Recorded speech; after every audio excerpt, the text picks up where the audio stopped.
అందరికీ నమస్తే. కర్ణాటకలో ఒక సుసైడ్ తర్వాత జరిగిన పరిణామాలు అంతా ఒక సంచలనంగా మారినాయి. ఆయన పేరు ఇతనే అతుల్ సుభాష్ అనే పేరు. Software engineer. ఆయన ఒక 84 పేజీల 80 నిమిషాల ఒక వీడియో రికార్డ్ చేసిండు చనిపోయే ముందు. 46 పేజీల సుసైడ్ లేఖ రాసిండు. దానిలో ఆయన పేర్కొన్నది ఏందంటే, ఆయన భార్య ఆయన వేధిస్తున్నదని. యాక్చువల్‌గా 2009లో వాళ్ళు మ్యాట్రిమోనీ ద్వారా పెళ్లి చేసుకున్నారు. తర్వాత విడిపోయిండ్రు. కోర్టులో కేసు నడుస్తుంది. 498 కేసు అందరికి తెలుసు కదా! వరకట్న వేధింపులు ఇవన్నీ కేసు అది. ఆ కేసు నడుస్తుంది. ఆ కేసు నడుస్తున్న టైంలో కూడా ఇంకా నన్ను వేధిస్తున్నారు. చట్టాలన్నీ కూడా మహిళలకు అనుకూలంగా ఉన్నాయి. ఆమె దాన్ని తనకు అనుకూలంగా మార్చుకున్నది. దాంతో నన్ను మానసికంగా వేధిస్తున్నారు అనేది ఈ సాఫ్ట్‌వేర్ ఇంజినీర్. ఆమె కూడా సాఫ్ట్‌వేర్ ఇంజినీరే చెప్తున్న ఆరోపణ. ఇది కొద్దిగా ఇంట్రెస్ట్‌గా ఉంది. దేశంలో చాలా 498 కేసులున్నాయి. అవన్నీ కూడా వన్ సైడ్ మహిళల కోసమే పనిచేస్తున్నాయి. ఆ సెక్షన్స్, ఆ కేసులు అనేది ప్రధానమైన ఆరోపణ. మన ముందు ఇద్దరు సీనియర్ అడ్వకేట్స్ ఉన్నారు. ఒకరు వనం వినోద్ కుమార్ గారు ఉన్నారు. ఇంకొకరు భూమానందం గంజి గారు ఉన్నారు. వీళ్ళతో ఒకసారి ఈ ఇష్యూ గురించి మాట్లాడదాం. మీరు అబ్జర్వ్ చేసినారా ఈ కేసు? అబ్జర్వ్ చేసినాము. సోషల్ మీడియాలో బాగా హాట్ టాపిక్గా నడుస్తున్నది కాబట్టి చూసినాము. ఆయన యొక్క చేసిన వీడియోను ప్లస్ తర్వాత వచ్చిన సోషల్ మీడియాలో వచ్చిన కామెంట్స్ అవన్నీ చూడడం జరిగింది. ఏమనిపించింది మీకు? మీరు ఇట్లాంటి కేసులు చాలా డీల్ చేస్తుంటారు కదా. ఈ ఈ పర్టికులర్గా ఈ కేసు ఈయన ఆత్మహత్య చేసుకుని చనిపోయాడు. మీరు బహుశా ఆయన ఆడియో వీడియో లేక అవన్నీ చూసింటారు కదా. ఆడియో వీడియో చూసినప్పుడు ఏమనిపించింది అంటే, తను మానసికంగా బాగా ఇబ్బంది పడ్డాడు. ఒకటి ఏమనిపించింది అంటే, ఒక 498 కేసు వల్ల ఆ కేసుకి అటెండ్ కావడానికి అతను బెంగళూరు నుంచి ఉత్తరప్రదేశ్ వరకు దాదాపు 2 రోజుల ప్రయాణం చేసి అక్కడ కేసు అటెండ్ అయ్యి రావడం వల్ల ఆయన శారీరకంగా మానసికంగా బాగా ఇబ్బందికి ఒత్తిడికి లోనవ్వడం జరిగింది అన్నట్టుగా మనకు స్పష్టంగా ఆ కేసు ఆయన చేసిన వీడియో ద్వారా మనకు అర్థమవుతుంది. అంటే ఏదో వేధింపులు అంటాడు. భార్య పెట్టిన సెక్షన్స్ 498లో ఒక 3-4 ఇంపార్టెంట్ అలిగేషన్స్, భార్య చేసిన అలిగేషన్స్ అనే పేరు ఆయన చెప్పినాయి.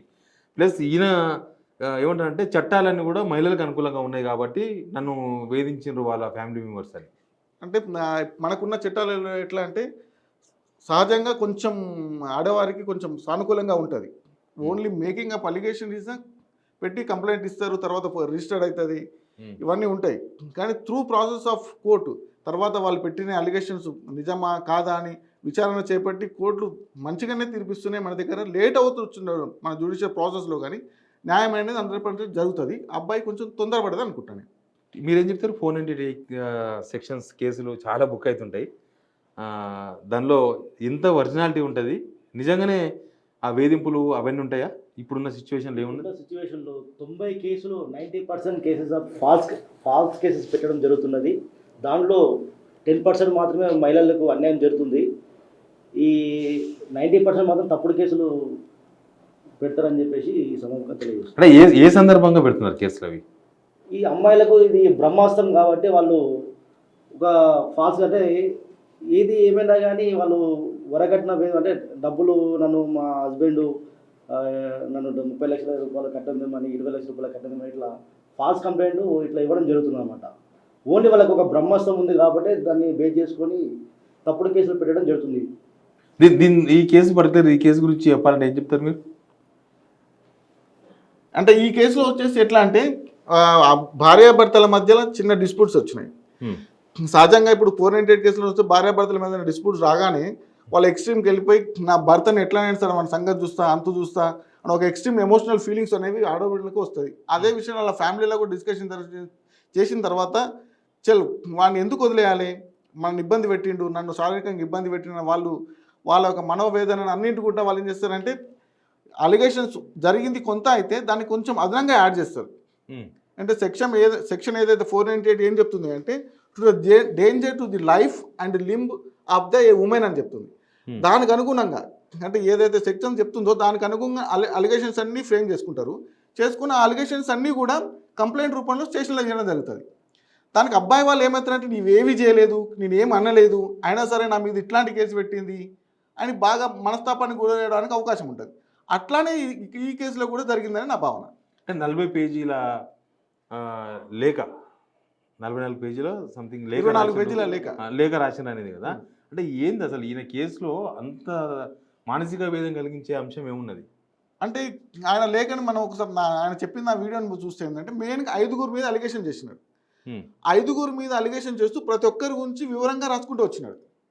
మా భార్య ఏ విధంగా నాకు కంప్లైంట్ పెట్టింది, ఆయన మీద అటెంప్ట్ మర్డర్ కేసు పెట్టింది, ప్లస్ మెయింటెనెన్స్ అడిగింది, ప్లస్ వాళ్ళ మామ చనిపోతే కూడా ఆ మామ చనిపోవడానికి కారణం మా భర్త 10 లక్షల రూపాయలు కట్నం అడగడం వల్ల మా తండ్రి గారు చనిపోయారని అలిగేషన్ పెట్టింది. ఈ అలిగేషన్స్ అన్నీ కూడా ఎందుకంటే కావాలని ఎక్స్ట్రీమ్ అలిగేషన్స్ చేసినారు. అంటే చాలా కేసులలో 498 కేసెస్ రికార్డ్ అవుతుంటాయి. ఇట్లాంటి cases rarest of the rare case. అంటే లేడీస్ కొంతమంది ఎక్స్ట్రీమ్ అలిగేషన్ చేస్తారు. వాళ్ళకున్న ఆలోచనలు అన్నీ కూడా చుట్టూ ఉన్న సమాజంతో ఇన్ఫ్లుయెన్స్ అయ్యి ఎక్కువ అలిగేషన్స్ పెట్టి భర్తని ఏదో సాధించాలన్న కోరిక తోటి ఇట్లాంటి అలిగేషన్ చేస్తుంటారు. ఇది rarest of the rare case చూడాలి మనం. జనరల్గా అవుతున్న 498 కేసులు అలిగేషన్ చేస్తారు. ఎందుకు చేస్తారు అలిగేషన్స్ అంటే భర్తతోటో, అత్తతోటో, మామతోటో, మర్దితోటో ఏదో ఒక విభేదాలు వస్తాయి. ఆ విభేదాలతో ఆ కుటుంబంలో సర్దుకుపోలేకపోతారు. బయటకు వస్తారు. బయటకు వచ్చిన తర్వాత అవి గ్యాప్స్ అనేవి ఆటోమేటిక్గా పెరుగుతూ ఉంటాయి. ఆ పెరిగిన క్రమంలో ఏదైనా కంప్లైంట్ ఇవ్వాలి కాబట్టి ఆ 498 కంప్లైంట్ వాళ్ళకున్న అన్ని అలిగేషన్స్ అన్నీ ఒక కంప్లైంట్ చేస్తారు. ఉన్నది లేనిది రాస్తారు. సహజంగా కొన్ని రాస్తారు. పోలీసు వాళ్ళకి తెలుసు ఎంతవరకు జెన్యూన్. కోర్టులకు వచ్చిన తర్వాత విచారణ జరిగే క్రమంలో వాళ్ళు పెట్టిన అలిగేషన్స్ ఎంతవరకు నిజం ఉన్నది, ఎంతవరకు అబద్ధం ఉన్నది అని జడ్జి గారికి అర్థమవుతుంది. దాన్ని బట్టి ఆ తర్వాత ఆ అబ్బాయికి జెన్యూనిటీ ఉంటే 100% దాంట్లో శిక్ష ఏం పడదు. ఇప్పుడు వరకు పెట్టిన 498 కేసులో 95% అన్నీ కూడా అక్విటలే కేసులే. ఓన్లీ 5% ఏదైతే జెన్యూనిటీ ఉంటుందో అందులో 100% కన్విక్షన్ పడుతుంది. మిగతా అన్నీ కూడా మనకు అన్ని అక్విటల్ అయ్యేది. ఎన్ని సంవత్సరాలు వెళ్తుంది కేసు అంటే చెప్పలేం. అంటే డిపెండ్. ఇప్పుడు మన జ్యుడిషియల్ సిస్టంలో ల్యాక్ ఆఫ్ ఎంప్లాయ్మెంట్ సరిగా లేక కోర్టుల మీద విపరీతమైన ప్రెజర్ ఉంది. మామూలుగా 6 సంవత్సరాల 2 సంవత్సరాలు జరగాల్సిన కేసులు 3 సంవత్సరాలు, కొన్ని సందర్భాల్లో 4 సంవత్సరాలు, 3-4 సంవత్సరాలు 100% ఒక 498 కేసు ఒక తీర్పు వస్తుంది. మీరేం చెప్తారు? 498 కేసు బుక్ అయితే వాళ్ళ ఇంట్లో అందరి మీద, ఇంట్లో ఉన్న ఆడపిల్లలు లేకపోతే అమ్మ నాన్న ఇట్లా ఇంట్లో కుటుంబ సభ్యులు అందరి మీద కేసు బుక్ అవుతుందో అందరినీ అరెస్ట్ చేస్తారా? ఎట్లుంది ఇప్పుడు? అందరి మీద కంప్లైంట్ ఇవ్వడం, అందరి మీద. ఇప్పుడు ఫర్ ఎగ్జాంపుల్ వాళ్ళ అబ్బాయి వాళ్ళ ఆడపడుచు ఎక్కడో యూఎస్లో ఉంటే ఆమె పేరు కూడా దాంట్లో 498లో కంప్లైంట్లో చేర్చడం, ఈ పోలీస్ వాళ్ళు వాళ్ళ పేరు కూడా దాంట్లో ఆమె కూడా అక్యూజ్గా నమోదు చేయడం జరుగుతుంది. ఇది ఇన్వెస్టిగేషను సరైన ఇన్వెస్టిగేషన్ చేయకుండా అందరి పేర్లు చేస్తూ అందరినీ హరాస్మెంట్ చేయడమే ఈ 498 సెక్షన్ అన్నమాట. అరెస్ట్ చేస్తే ఇప్పుడు ఏదో చట్ట సవరణ జరిగింది, 498లో అందరిని అరెస్ట్ చేయడానికి లేదు, డిఎస్పీ పర్మిషన్ కావాలి కేసు బుక్ చేయండి అట్లాంటి ఉన్నాయి నిజంగా కండిషన్స్? ఓన్లీ 498 కాకుండా దాంట్లో అదనంగా వేరే సెక్షన్లో పెడితే దాని ద్వారా ఏసీబీ నుంచి పై ఆఫీసర్కి అని చెప్పేసి చేస్తూ దాంట్లో జ్యుడిషియల్ రిమాండ్ చేయమని చెప్పేసి వాళ్ళకు ఆర్డర్స్ వస్తుంది. ఆర్డర్స్ ప్రకారం వాళ్ళు రిమాండ్ చేస్తారు. ఓన్లీ 498 కేసులో మాత్రం అరెస్ట్ లేదు. దాంట్లో 41 CRP నోటీస్ ఇస్తారు. మిగతా కొన్ని సెక్షన్స్ నన్ను అటెంప్ట్ కొట్టిర్రు చేసిరు అని చెప్పేసి అదనపు సెక్షన్ పెట్టడం వల్ల కొన్ని రిమాండ్ నాన్ అవైలబుల్ కేసు ఉంటాయి కానీ దాంట్లో రిమాండ్ చేశారు. మొత్తం కుటుంబ సభ్యులు అందరినీ కాదు, దాని కేసు భర్త ఎవరైతారో ఆయన మీద తీవ్రంగా ఉంది, మిగతా వాళ్ళ మీద కుటుంబ సభ్యుల మీద దాన్ని ఇచ్చిన కంప్లైంట్ బట్టి ఎవరెవరు దాడి చేసిన దాన్ని బట్టి వాళ్ళని మాత్రమే రిమాండ్ చేస్తారు. కానీ చాలా దగ్గర పోలీసులు కేసు రాగానే మొత్తం ఇంటి వాళ్ళు అందరిని వేసుకొని పోతారు. నిజమేనా అది? అట్లా ఉందా? ఒకప్పుడు ఉండేయండి, ఇప్పుడు అలాంటిది ఏం లేదు. ఓన్లీ 41 CRP నోటీస్ ఇస్తారు. మీరు కౌన్సిలింగ్ రమ్మని చెప్పేసి వాళ్ళు 41 CRP నోటీస్ ఇచ్చి మీరు రమ్మని చెప్పేసి ఇంటిమేషన్ చేస్తారు అంతే. ఒకవేళ పోలీసులు ఇబ్బంది పెడితే మనకు పోలీసు వాళ్ళు ఇబ్బంది పెడితే హైకోర్టులో రిట్ వేసుకోవచ్చు. మరియు మా అయ్యర్ అథారిటీ ఆఫీసర్ కంప్లైంట్ చేయొచ్చు వాళ్ళ మీద. ఎవరైతే ఇబ్బంది పెడితే దాన్ని బట్టి వాళ్ళ మీద యాక్షన్ తీసుకుంటారు. తగ్గినాయి కేసులు ఏమన్నా? 498 కేసులు తగ్గినాయా పెరిగినాయా? సమాజంలో విపరీతమైన ధోరణులు. సమాజంలో చాలా మంది ఏమనుకుంటారంటే కేసులు పెరిగినాయి అనుకుంటారు. అంటే ఒకప్పుడు మన జనాభా 100 కోట్ల బిలో ఉంది కాబట్టి ఆ కేసుల రేషియో తక్కువ అనిపించింది.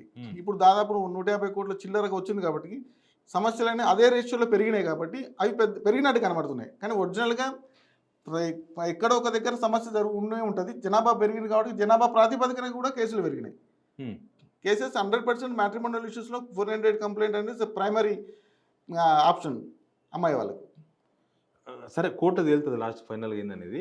ముందు ఒకవేళ ఇప్పుడు ఈయన కేసు పర్టికులర్ ఇట్లాంటి కేసులు వచ్చినప్పుడు భార్యలు వేధిస్తున్నారు అంటే విడాకులు అప్లై చేసుకున్న తర్వాత కూడా ఇంకా వేధింపులు చేస్తున్నారు అని చాలామంది ఉంటారు. అందరిని వేధిస్తున్నారు, మా కుటుంబ సభ్యులను వేధిస్తున్నారు, మమ్మల్ని వేధిస్తున్నారు అని చెప్పి చెప్పేవాళ్ళు కొంతమంది ఉంటారు. దానిలో కొంత నిజం కూడా ఉండొచ్చు. కానీ అంతా మహిళలు కూడా అన్ని డూప్లికేట్ కేసులు పెట్టరు కదా, వాళ్ళకి నిజంగానే ఆవేదన ఉండొచ్చు కదా, వాళ్ళ మీద దాడులు, మానసిక దాడులు అట్లా ఉండొచ్చు కదా. అంటే అంటే ఎక్స్ట్రీమ్ చూడ, ఇప్పుడు ఏదైనా ఒక సమస్య ఉండకపోతే ఉండదు, అది తీవ్రత ఉందా, చిన్నగా ఉందా, పెద్దగా ఉందా, 100% ఏదో ఒక విధంగా అమ్మాయికి ఇబ్బంది కలిగితేనే మన భారతీయ వ్యవస్థల భారతదేశంలో ఏదైనా ఒక ఇబ్బంది జరగకపోయినంత మాత్రం అమ్మాయిలు ఎవ్వరు కూడా, అమ్మాయిల తల్లిదండ్రులు కూడా ఎవ్వరు కూడా పోలీస్ స్టేషన్ ఎక్కి కంప్లైంట్ ఇవ్వాలన్న ఆలోచనతో కలిగి ఉండరు.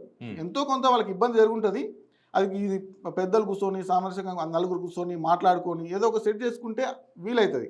కానీ ఇప్పుడున్న సామాజిక నేపథ్యంలో పెద్దవాళ్ళు ఎవరు లేకపోవడము, తల్లిదండ్రులు మైక్రో ఫ్యామిలీస్ అవ్వడం వల్ల ఇమీడియట్గా పోలీస్ స్టేషన్కే వెళ్ళాలి, కంప్లైంట్ ఇవ్వాలి అన్న ఆలోచనలు పెరిగిపోయి కంప్లైంట్లు అన్నీ పెరిగిపోతున్నాయి అంతే. దీనికి ఫ్యామిలీ కౌన్సిలింగ్ ఉంటుంది కదా పోలీస్ స్టేషన్లో. 498 బుక్ అయ్యే కంటే ముందు 100% గైడ్ లైన్స్ ఉన్నాయి. ఆ గైడ్ లైన్స్ ప్రకారం పోలీసు వాళ్ళు ఫస్ట్ అక్యూజ్డ్ ఫ్యామిలీస్ ఎవరైతే ఉన్నారో వాళ్ళందరికీ మీకు ఇట్లా సో కంప్లైంట్ వచ్చింది, మీరు పోలీస్ స్టేషన్ రండి అని చెప్తారు. ఆ తర్వాత అబ్బాయికి అమ్మాయికి కౌన్సిలింగ్ ఇస్తారు. ఒక 3 సెషన్స్ కౌన్సిలింగ్ ఇస్తారు. ఆడ సర్టిఫైడ్ కౌన్సిలర్స్ ఉంటారు, వాళ్ళ కౌన్సిలింగ్ ఇవ్వడం జరుగుతుంది. ఈవెన్ తో ఆ తర్వాత కూడా వాళ్ళ మధ్యలో మనస్పర్ధలు అట్లే కంటిన్యూగా ఉండుంటే తర్వాత ఎఫ్ఐఆర్ రిజిస్ట్రేషన్ చేసిన తర్వాత అబ్బాయికి 41 CRPS నోటీస్ ఇవ్వడం జరుగుతుంది. తర్వాత వాళ్ళు కోర్టుకి అటెండ్ అవుతారు. పర్టికులర్ ఈ కేసులో మీరు చెప్పాలి, నెలకు 80,000 ఆల్రెడీ 40,000 రూపాయలు భరణం కింద ఇస్తున్నాడు ఆయన.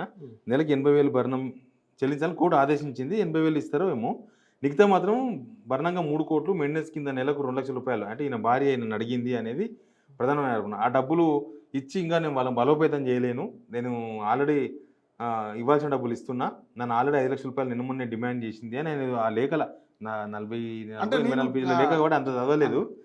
అయితే ఆయన చెప్పిన ఆడియో ప్రకారం ఏం చెప్పిందంటే, ఇనిషియల్గా వాళ్ళిద్దరి మధ్య సెటిల్మెంట్ జరిగింది, ₹1,00,00,000 అమ్మాయి డిమాండ్ చేయడం జరిగింది, నేను ఒప్పుకోవడం జరిగింది. తర్వాత అమ్మాయికి ₹1,00,00,000 నుంచి లేదు నాకు 3 కోట్లు కావాలి అని డిమాండ్ చేయడం జరిగింది. అబ్బాయి ఏమనుకో 3 కోట్లు ఆమెకి ఇచ్చి నేనే ఏం సాధించినట్టు జీవితంలో అని ఒక మానసిక శోభకు ఇబ్బందికి గురై చనిపోయడానికి ఆ విధంగా ఆయన చనిపోవడమే మార్గం అని అనుకుండొచ్చు. అట్లానే చనిపోయాడు. ఇంకోటి ఏంటంటే కోర్టు ఆల్రెడీ 40,000 రూపాయలు మెయింటెనెన్స్ వాళ్ళ బాబుకి ఏమని చెప్పింది. అది ఇక్కడ ఏంటి అంటే 40,000 రూపాయలు ఆయనకు మెయింటెనెన్స్ నచ్చకపోతే ఫ్యామిలీ కోర్టు ఇచ్చింది, హైకోర్టు వెళ్ళొచ్చు, హైకోర్టు వెళ్ళి అప్పీల్ చేసుకోవచ్చు, అప్పీల్లో ఆయనకు రిలీఫ్ రావచ్చు, ఆ అవకాశం ఉంది. ఆ అవకాశం ఉన్నా కానీ ఆ అబ్బాయి 40,000 రూపాయలు నన్ను అడిగింది, ప్రతి నెల నేను 40,000 రూపాయలు నా పిల్లానికి ఇవ్వాలి, నా భార్యకి ఇవ్వాలి, నేను ఒక ATM లాగా మారిపోయాను, వాళ్ళకు డబ్బులు ఇచ్చే మిషన్ లాగా మారిపోయాను అని ఒక మానసిక ఆందోళనకు గురై దాంట్లో నుంచి బయటపడలేక సూసైడ్ చేసుకోవడమే చివరి ఈ అన్ని సమస్యలకు ఫుల్ స్టాప్ అని బలంగా నమ్మిండు ఆయన. ఏంటంటే ఈ అన్ని సమస్యలకు ఎండ్ ఎక్కడ నా నుంచి స్టార్ట్ అయింది, నేను డబ్బులు ఇస్తూ ఉంటే జీవితాంతం ఇవ్వాలి, చలో నేను చనిపోతే ఎవరికి డబ్బులు ఇవ్వాల్సిన అవసరం లేదు అని చెప్పి ఆ విధంగా చనిపోయాడు. అట్లంటే దేశంలో కొన్ని లక్షల కేసులు ఉన్నాయి, ఎంతో మంది మేము చూస్తున్నాం. మన ఒక ఆయన 60,000 రూపాయలు కడుతున్నాడు, ఈయన 40,000 రూపాయలు కడితే నెలకు వాళ్ళ భార్యకి పిల్లలకి కలిపి 60,000 రూపాయలు మంత్లీ మెయింటెనెన్స్ కడుతున్నాడు. మరి ఆయన దాదాపు ఒక 3 సంవత్సరాల నుంచి కడుతున్నాడు 60,000 రూపాయలు. కేసు ఇంకా స్టిల్ పెండింగ్. ఓకే, ఇక ఆయన కూడా అదే పని చేయాల్సి వస్తుంది. అట్లాంటి అంటే మానసికంగా ధైర్యం లేకపోవడం, తనకు ఎవరు దగ్గర లేకపోవడం, తల్లిదండ్రుల నుంచి దూరంగా ఉండొచ్చు, స్నేహంలో ఎవరైనా సపోర్ట్ చేయకపోవడం, ఇట్లాంటి అంశాలన్నింటినీ ఎవరితో షేర్ చేసుకోలేక, ఎవరికి చెప్పుకోలేక, తనకు తాను మానసికంగా వెదకు గురై అందులో నుంచి వచ్చిన థాటే ఈ సూసైడ్. వినోద్ కుమార్ గారు మీరు చెప్పండి. సరే, ఆవేశంతో పోలీస్ స్టేషన్ పోతారు, కేసు పెడతారు, తర్వాత జరగాల్సిన జరుగుతాయి. తర్వాత ఎక్కడో దగ్గర ఫైనల్ కాకముందే ఎక్కడో దగ్గర కొంత సెటిల్మెంటు లాగా, లేకపోతే వాళ్ళు మళ్ళీ కలిసి ఉండే అవకాశాలు, అట్లాంటి కేసులు ఎంత పర్సెంటేజ్ ఉంటాయి? దీంట్లో 50% కొంతమంది కోర్టుకు రావడం పోవడం వల్ల 50% పెద్ద మనుషులలో మాట్లాడుకొని వాళ్ళ ఒక తప్పును తెలుసుకొని కొంతమంది కలిసిపోయిన ఫ్యామిలీస్ కూడా ఉన్నాయి. ఒక 50% మాత్రం వాళ్ళు ఈగో సాటిస్ఫై కాకుండా కోర్టుకు తిరుగుతూనే ఉంటారు అన్నమాట. అవి ఇంకా కంటిన్యూ స్టిల్ ఇవి కేసు అయిపోవడానికి ఒక 5 ఏళ్ళు పట్టవచ్చు, 10 years పట్టవచ్చు, చెప్పలేము. అది ఎవరికి తప్పు ఉంటుంది మోస్ట్లీ 498 కేసుల్లో? భార్యలదా భర్తలదా? తప్పు అనేది ఇద్దరిది ఉంటుంది. భార్యలది భర్తలది అట్లా చెప్తాం. అక్కడ ఇద్దరిది ఉంటుంది తప్పు అనేది. మోస్ట్లీ ఎక్కువ శాతం కేసులు ఎట్లాంటివి ఉంటాయి అంటున్నా? అంటే కావాలని వాళ్ళు మహిళలు వచ్చి భర్తల మీద కేసులు పెట్టినవి ఉంటాయా, లేకపోతే నిజంగానే వీళ్ళ వేధింపులు తట్టుకోలేక వచ్చి పెడుతుంటారా? ఎటువంటి కేసులు? వేధింపులు చేసేది 1% అయితే వీళ్ళు పెట్టేది 1% చేస్తే వీళ్ళు 100% తప్పుడు కేసులు పెట్టి తప్పుడు కేసులు పెట్టడమే ఎక్కువ ఉంటుంది అన్నమాట. అది అంటే ఎట్లుంటుంది అంటే ఒక సమస్యని బైనాకులర్ చేసి చూపిస్తారు అంతే 498లో. చిన్న విషయాన్ని పెద్దగా చేసి చూపిస్తారు అంతే ఆడ. ఇక తర్వాత ఈ పక్కల పక్కలు ఎగేస్తారు అంతే. మామార్దులు వాళ్ళు అసలు వాళ్ళు ఇంట్లో ఉన్న ఎగేస్తారు. ఫ్యామిలీ అటు పక్క నుంచి ఇటు పక్క నుంచి వాళ్ళు వచ్చి పలానా కాడ అట్లా అయింది, వాడు అట్లా అయింది, ఆయనకు అన్ని వేలు వచ్చినాయి, ఈడ ఇన్ని లక్షలు ఇచ్చిర్రు, ఇట్లా ఇస్తే ఇట్లా వస్తుంది అని ఈ సామాజిక అందరూ వేరే వేరే అంశాలని వాళ్ళ యొక్క థాట్స్ షేర్ చేసుకోవడం వల్ల వీళ్ళకి కూడా ఒక ఆలోచన కలుగుతుంది. అరే మనకి ఇంకా ఎక్కువ వస్తుంది, మా ఆయన ₹1,00,000 సంపాదిస్తున్నాడు అంటే నాకు 50,000 వస్తుంది అని ఒక ఆలోచన డెవలప్ అవుతుంది. ఆ డెవలప్ అయిన తర్వాత ఏం చేస్తే బలంగా ఏమైనా సరే నాకు 50,000 వస్తాయి కదా అన్న ఆలోచనతో పోతారు. కొంచెం మంది పెద్ద మనుషులు వాళ్ళు వీళ్ళు ఉండి కోర్టులో కూడా కౌన్సిలింగ్ జరుగుతాయి. ఈ కోర్టు ప్రొసీడ్ అవ్వకంటే ముందు కూడా ఎంసీలో కానీ ఫ్యామిలీ కోర్టులో కానీ కౌన్సిలింగ్ జరుగుతాయి, కౌన్సిలింగ్ సెషన్స్ జరుగుతాయి. అక్కడ సర్టిఫైడ్ కౌన్సిలర్స్ ఉంటారు, వాళ్ళకు చాలా విధాలుగా నచ్చజెప్పడానికి ప్రయత్నం చేస్తారు. ఇవన్నీ కోర్టులలో మీరు వేసుకుంటే ఇయర్స్ టుగెదర్ అయితే మీ విలువైన జీవితము, యవ్వనము ఇవన్నీ వేస్ట్ అవుతాయి, ఫ్యామిలీ లైఫ్ వేస్ట్ అవుతుంది. రేపు పొద్దుగాల ఈ మొగడు నీకు మంచోడు కాకపోవచ్చు, ఇంతకంటే మంచోడు రేపు పొద్దుగాల వస్తాడన్న గ్యారంటీ ఏమి ఉండదు అని కూడా బాగా కౌన్సిల్ చేస్తారు. జడ్జి గారు కూడా ప్రతి ఒక్కరికి అంటే సాధ్యమైనంత వరకు జడ్జెస్ కూడా వాళ్ళని పిలిచి చెప్తారు, ఇది ఏమైనా ఉంటే మీకు సెటిల్మెంట్ చేసుకోండి, కలిసి ఉండండి, జీవితం చాలా ఉన్నది. సెట్ అవుతారు అట్లా కొంతమంది సెట్ అవుతారు, అవకాశం ఉంటుంది, చాలా సెటిల్ అవుతారు. నేను చాలా వరకు 4-16 సెట్ అయినా ఈ పక్కలు ఆ పక్కలు కొనియరు కదా. అట్లాంటి అవి తక్కువ ఉంటాయి. అబ్బాయి అమ్మాయి ఒకసారి మేము కలిసే ఉంటామని అనుకున్న తర్వాత ఎవరు చెప్పినా వాళ్ళు కలిసే ఉంటారు. చూసాను అనుకుంటే ఇక విడిపోదామని అమ్మాయి మనసులో ఉంటే ఎట్లయినా కలవదు. ఒకసారి అమ్మాయి అబ్బాయి కలిసి ఉండాలనుకుంటే ఎవరు చెప్పినా విడిపోము అనే కేసులో మగవాళ్ళు ఎంత పర్సెంటేజ్ చెప్తారు మేము వద్దు ఇంకా మేము ఉండమని? అంటే పర్సెంటేజ్ ఏముండదు ఇక్కడ. ఫర్ ఎగ్జాంపుల్ ఒక 60% అబ్బాయిలు ఏం చేస్తారంటే బాగా ఫెడప్ అవుతారు, ఫ్యామిలీస్ నుంచి ఉన్న ప్రెషర్ తోటి అది వద్దు నీకు అన్న ఆలోచన ఉంటాయి ఎక్కువ. అట్లాంటి సందర్భాలనే అబ్బాయిలు ఒక 60% దాకా ఉంటారు, నాకు ఈ పిల్లం వద్దు, ఇక అయిపోయింది, కోర్టు దాకా వచ్చింది కాబట్టి వద్దు, ఏదైనా ఉంటే నన్ను కోర్టు తిప్పింది, మా నాన్నని తిప్పింది, మా అమ్మని తిప్పింది, మేము పోలీస్ స్టేషన్ మెట్లెక్కినాం అన్న ఆలోచనతో డెవలప్ అయిన ఉంటే ఒక 60% వరకు ఉంటుంది. అక్కడ అమ్మాయిలు మాత్రం ఒక 50% వరకు రెడీ ఉంటారు, అమ్మాయిలు రెడీ ఉంటారు దేనికి కలిసిపోవడానికి. ఓకే, ఫ్యామిలీస్ తోటి కలిసిపోవడానికి రెడీ ఉంటారు. ఓకే, కానీ కలిసిపోవడానికి రెడీ ఉంటారని ఆ సందర్భంలో కొంత అబ్బాయిల వైపు నుంచి అమ్మాయిలు కలిసిపోయే సందర్భంలో అబ్బాయిలు కలవరు, అబ్బాయిలు కలిసేదాన్ని అనుకున్న దగ్గర అమ్మాయిలు కలవరు. మేము చాలా సార్లు చూసేది ఎట్లా ఉంటుంటే 2 వయసు వరుస ఉంటాయి. కొన్ని సందర్భాలు అట్లా ఉంటుంది, కొన్ని సందర్భం ఎట్లా ఉంటుంది అంటే పర్సన్ టు పర్సన్ తోటి డిఫరెన్షియేషన్ ఉంటుంది. ఓకే, ఎనివే ఇంత ఎక్స్ట్రీమ్ పోవాల్సిన అవసరం ఉండదు, ఇంత ఎక్స్ట్రీమ్ పోవాల్సిన అవసరం ఉండదు. చట్టం భారతదేశంలో అన్ని రకాల చట్టాలు ఉన్నాయి, కోర్టులు ఉన్నాయి, సుప్రీంకోర్టు దాకా పోవచ్చు, హైకోర్టు పోవచ్చు, సుప్రీంకోర్టు దాకా 100% అబ్బాయికి న్యాయం జరిగేది. ఎందుకంటే వాళ్ళ వైఫ్ కూడా జాబ్ చేస్తుంది కాబట్టి అది ఎస్టాబ్లిష్ అయ్యేది. దానికి ₹40,000 ఒక ఫ్యామిలీ కోర్టు తెచ్చుంటే హైకోర్టు వెళ్తే 30,000 25,000 చేసేది. కానీ తన యొక్క మానసిక స్థితి ఏ విధంగా ఉందో మనకు తెలియదు, ఎందుకంటే మనం చుట్టుపక్కల ఉంటే అబ్జర్వ్ చేయడానికి ఉండే. అతను చెప్పిన దాని ప్రకారం ఏంటి అంటే తను ఎక్స్ట్రీమ్గా బాగా ఇబ్బంది పడ్డాడు, ఇదన్నీ కాదు నా యొక్క జీవితం ఎండే అన్ని సమస్యలకు పరిష్కారం అనుకున్నాడు. అట్లా అనుకుంటే చాలా మంది చనిపోవాలి, వీళ్ళు ఎవరు బతికే ఉండొద్దు. కోట్లలో చుట్టూ తిరిగేటోళ్ళు చాలామంది దగ్గర నేను ఒక మ్యాట్రిమోనియల్ ఇష్యూలో చూసిన, నేను అలిమోని కింద ₹70 లక్షలు ఇచ్చిండు, నా పర్సనల్ ఎక్స్పీరియన్స్. ₹70 లక్షలు ఇచ్చిండు, అంతకంటే సింగిల్ సెటిల్మెంట్. అంతకంటే ముందు ప్రతి మంత్ ఒక 2 సంవత్సరాలు ఆయన ₹35,000 ఇంట్రీ భరణం ఇచ్చి మెయింటెనెన్స్ ఇచ్చుకుంటూ వచ్చిండు. బట్ అట్లా అంటే ఆయన కూడా అదే పని చేయాలన్నా. ఈ వాజ్ నౌ ఆయన తర్వాత వేరే పెళ్లి చేసుకున్నాడు, ఒక జీవితాన్ని, ఆ పెళ్లి కూడా నేను వెళ్ళిన, ఇప్పుడు అలా హ్యాపీగా ఉన్నారు. ఆమె తర్వాత కూడా అమౌంట్ తీసుకుంది, ఇన్వెస్ట్మెంట్ చేసుకుంది, ఆమె కూడా హ్యాపీగా ఉంది. ఓకే, ఎనివే 498 ఈ కేసు గురించి మాట్లాడాల్సి వచ్చింది. ఎనివే మహిళలకు ఎన్ని హక్కులు ఉంటాయో పురుషులకు కూడా అన్ని హక్కులు ఉంటాయి, బట్ అంత ఎక్స్ట్రీమ్ వచ్చిన అవసరం లేదు. ఈ ముఖ్యంగా ఈ 498 వరకట్న వేధింపుల కేసులు దానిలో అనేది అడ్వకేట్ చెప్పేది.